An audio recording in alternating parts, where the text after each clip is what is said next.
Monsieur le Président, bonjour. Bonjour, Bavouvier. Voilà 9 ans et demi que vous êtes retiré de la vie politique. Pourquoi ce retour? Je dirais simplement que le sens du devoir. Nous sommes tous témoins des graves difficultés auxquelles le Niger fait face et de la nécessité de remédier. Chaque fois que les circonstances le commandent, je suis prêt à servir mon pays. Donc ma candidature s'est imposée par l'ampleur et l'intensification des problèmes que vit le Niger.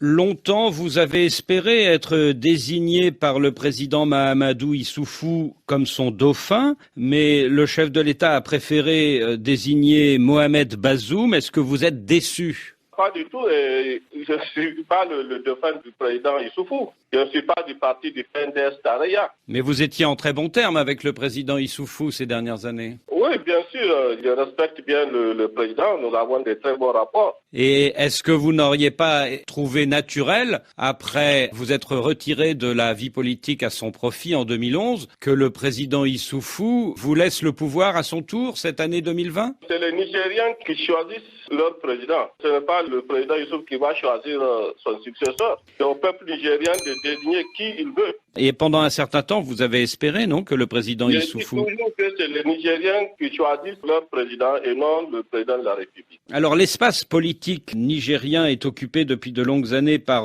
trois grands partis, le PNDS du candidat Mohamed Bazoum, le MNSD du candidat Seni Oumarou et le Modène Loumana du candidat empêché Hama Amadou. Est-ce qu'il reste une place pour d'autres candidats comme vous?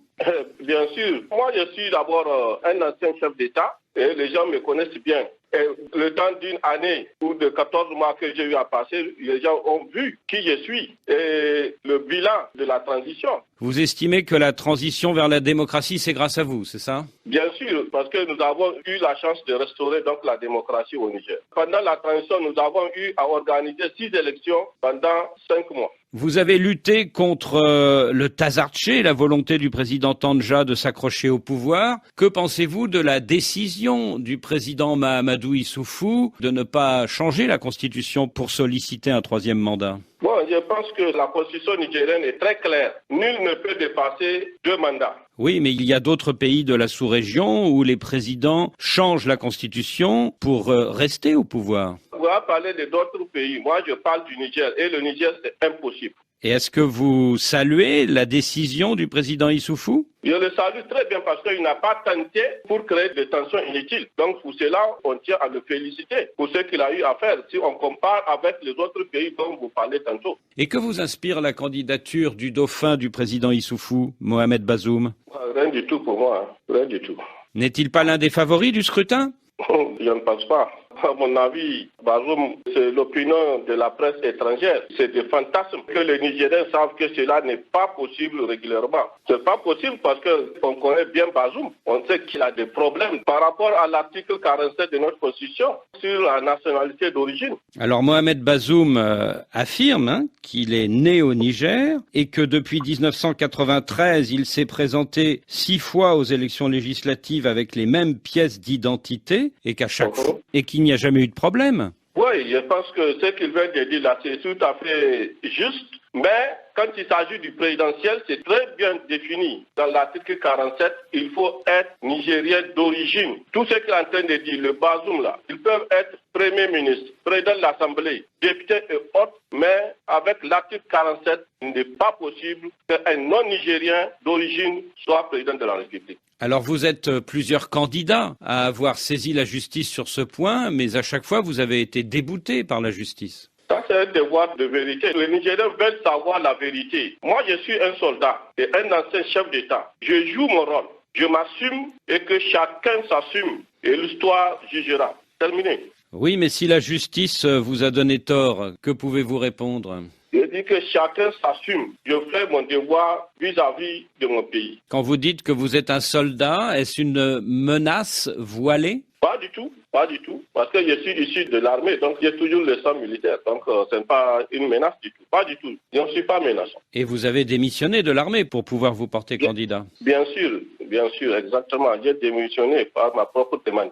Quelle est dans votre programme la spécificité? C'est surtout la sécurité. Ma priorité des priorités, donc, c'est la sécurité au Niger. Nous avons une solution en 3 paliers. Au niveau national, nous suggérons la conjugaison de l'action militaire et la lutte contre la pauvreté.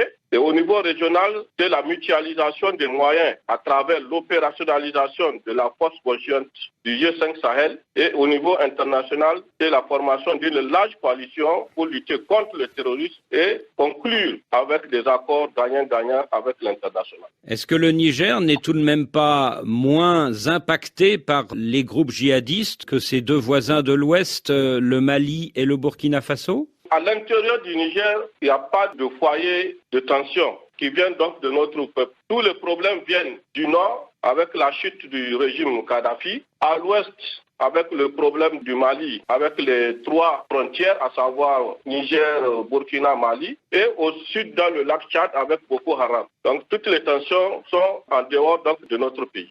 Et ça, c'est un point positif dans le bilan du président Issoufou? Oui, c'est tout à fait positif. On ne va pas dire que c'est négatif parce que tous les problèmes ne sont pas à l'intérieur du pays. Ce sont des agressions extérieures. Mais alors, qu'est-ce que vous pourriez faire de mieux? Je connais l'armée et les hommes valables. Il me faut la confiance. Général Salou Djibo, votre parti est tout récent. Vous n'avez pas encore d'ancrage dans le territoire. Est-ce que vous pensez vraiment pouvoir faire un bon score le 27 décembre prochain? Monsieur Babouye, je vous dis que le parti Génération de Bara est implanté sur l'ensemble du territoire du Niger. Pour les élections à venir, pour les législatives, nous avons tous les candidats. Nous avons 166 candidats titulaires et 166 candidats suppléants. Donc nous sommes présents sur toute l'étendue du territoire national du Niger. Et vous pensez pouvoir faire aussi bien que des partis bien implantés comme le PNDS, le MNSD et le Modène Lumana? Je pense que le Niger me connaît très bien et connaît ce que j'ai eu à faire dans ce pays-là. Donc moi, j'ai grand espoir de faire un bon score le jour du 27 décembre 2020, Inch'Allah. Et que pensez-vous de la mise à l'écart du candidat Hama Amadou du Modène Lumana? Bon, je regrette que la candidature de M. Hama Amadou soit invalidée par la Cour constitutionnelle. J'aurais préféré que ce soit à la population de décider. D'ailleurs, c'est le lieu de saluer également son attitude républicaine. Il s'est soumis à cette décision pour préserver la paix sociale. Général Salou Djibo, merci.